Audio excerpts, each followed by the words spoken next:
The narrative around coronavirus can be complicated, like how it started and what different countries are doing to tackle the spread.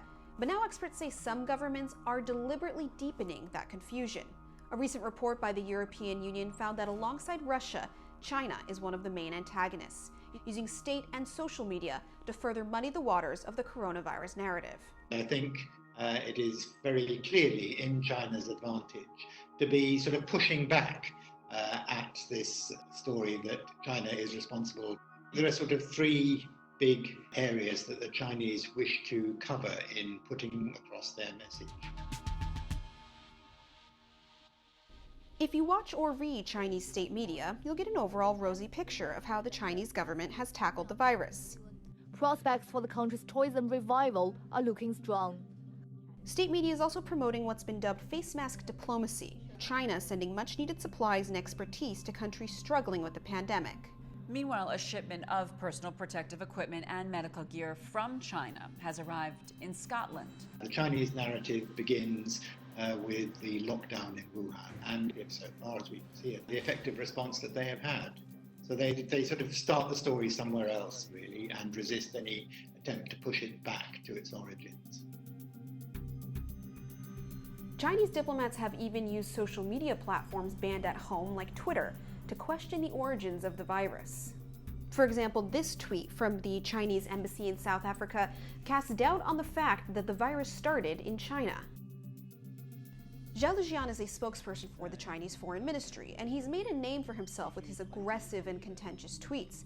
But he took things a step further in March with this tweet that suggests that the U.S. Army somehow brought the virus to China, which is false.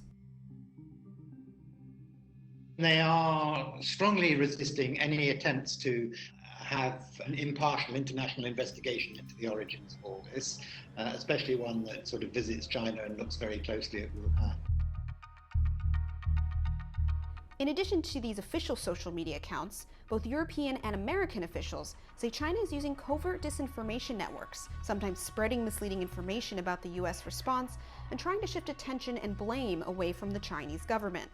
The whole point of this kind of disinformation is it's not just their credibility, it's everybody's credibility that is undermined by all this. They do a lot of muddying the waters in terms of sort of positing alternative theories, leaking these kind of ideas into the social media space so that they are sort of deniable thoughts, but they are ones that can have a bit of traction. China is not alone in confusing the virus narrative.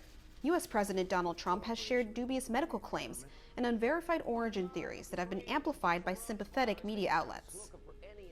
And China itself has strongly denied these allegations. In a rebuttal from its Ministry of Foreign Affairs, it said, "China has all along been open and transparent in information release.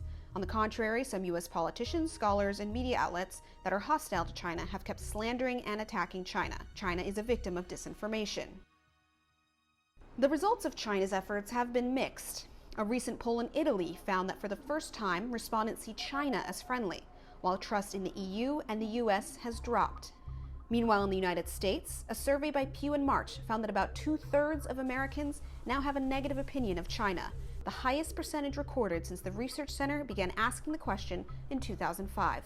They have generated a lot of negative feedback. They've also obviously generated some positive feedback. But what it is still managing to do, and I think this is important for them, is to keep criticism of them off balance.